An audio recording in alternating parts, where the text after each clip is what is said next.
not hesitate to inflict pain. Now, all you can do is stop for agony.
Try not to scream too much!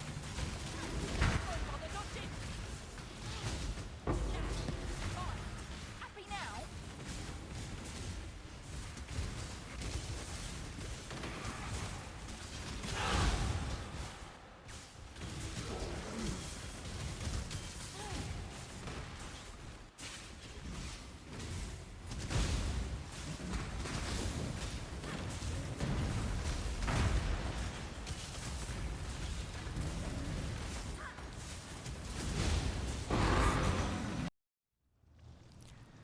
Hey guys, just wanted to go over my league starter, the Arc Ignite Elementalist. We've hit level 97, farmed up a Mage Blood, and yeah, this build has been pretty breezy. Not the highest single target damage, but it's amazing for farming, Expedition, and Legion. So yeah, just going over a few parts of the build. Yeah, in terms of defenses, we're running Evasion and ES gear. So we're looking at 63% chance of evade attacks without the flask, and with the flask 74%. We have 1300 energy shield, and we're running Ghost Dancer to help with that recovery there. Apart from that, we have a bunch of suppression, so 73% base chance, and we are running the Lucky Mastery, which puts us at about 93% average suppression chance. And then in terms of fizz mitigation, we have Pyroshock Clasp, Shaper of Flames, and then on our Mercenary we have Cam's Binding, so that when we ignite an enemy or shock them, a bunch of the fizz damage gets converted. And apart from that, the other avoidance we have is from block on the shield. We get about 38% block there, so that helps our avoidance in addition to evasion. Yeah, apart from that, running Replica Dragonfang's Flight. This gives us +3 arc gems and also helps out with attribute requirements and reservation efficiency. Another interesting thing is Stormfire. Normally doesn't really add that much damage, but when we're doing Expedition and Legion, all the enemies start off as non-shocked, so once you just launch your Val Arc, you're basically going to have 120% burning damage for 4 seconds, so any monsters that survive, if you can get them to them in time, you'll get a big boost to your damage. So that's why I like running this, but you could also just swap it out for like a taming or another ring. Yeah, the other thing is Oriath's End.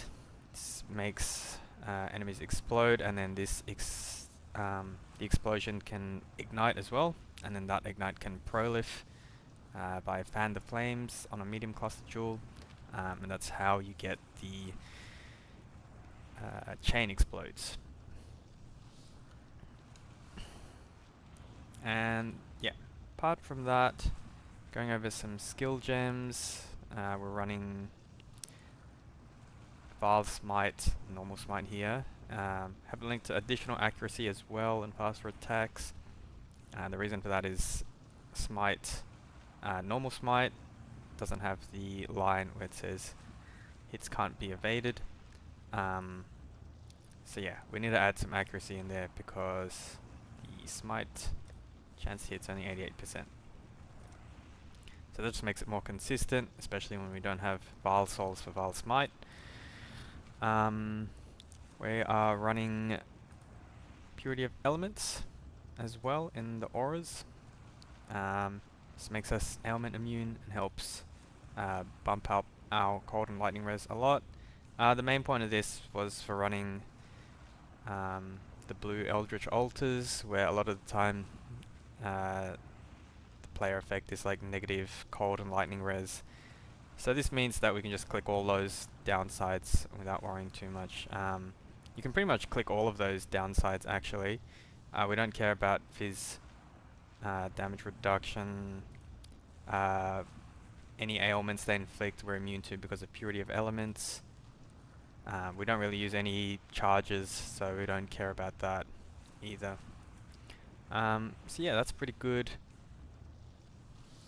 Some other things I've done, I've put this rune graft in here, 10% reduced attributes, 40% increased defenses. That helps out with our evasion and energy shield quite a bit. And yeah, one other thing I want to note is that if you are planning to do a bunch of bossing, you probably want to tick this node, Defiled Forces. And the reason for that is our elemental overload uptime isn't actually that great, so to extend the big hit you get with elemental overload, also the damage range for arc is like huge. It's like 300 to 2000 base damage. So if you low roll, you kind of want to keep the high roll up there with Defiled Forces. As long as you're applying your curses with Arcanist Brand, the highest ignite should just stay on them. So that could be from Vile Arc, Belly Overload, or just the high roll arc. I haven't taken it because I've just been farming Legion Dunes. And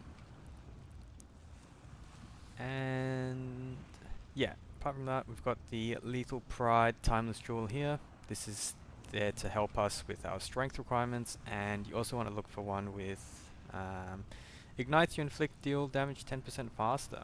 So I've got 2 of them here. Free endurance charge on kill, but that's not necessary. That will boost your damage by quite a bit.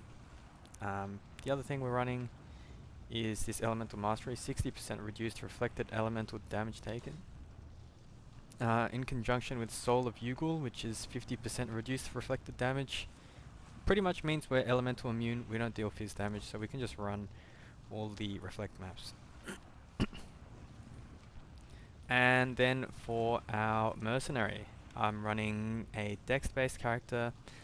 That's just because I wanted to run Eye of Malice and Legacy of Fury, and yeah, you need to have a dex or a tri-attribute character to be able to wear both of these.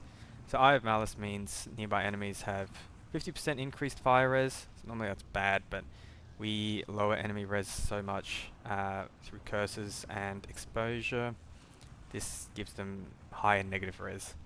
And then Legacy of Fury gives them Scorch. Shaper Seed, this is pretty nice for mana regen and keeps your golems alive more often. Cam's Binding I mentioned earlier.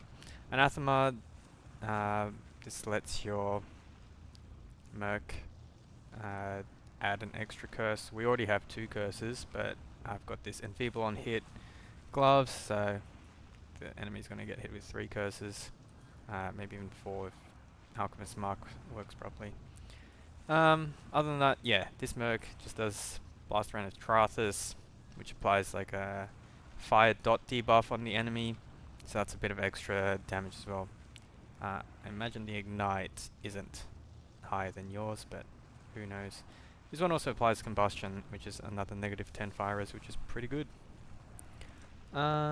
And yeah, as I mentioned before, my Atlas strategy is just Legion Expedition on Dunes. This build is great at that. And in terms of leveling the build, I went with Firestorm until I completed Acts, and then I went Wave of Conviction, Ignite until I got 2 Watchstones and Exposure on Hit Gloves. I'd recommend going Wave of Conviction until you get these Exposure on Hit Gloves as well, just so you don't have to click Wave of Conviction to get your additional exposure off.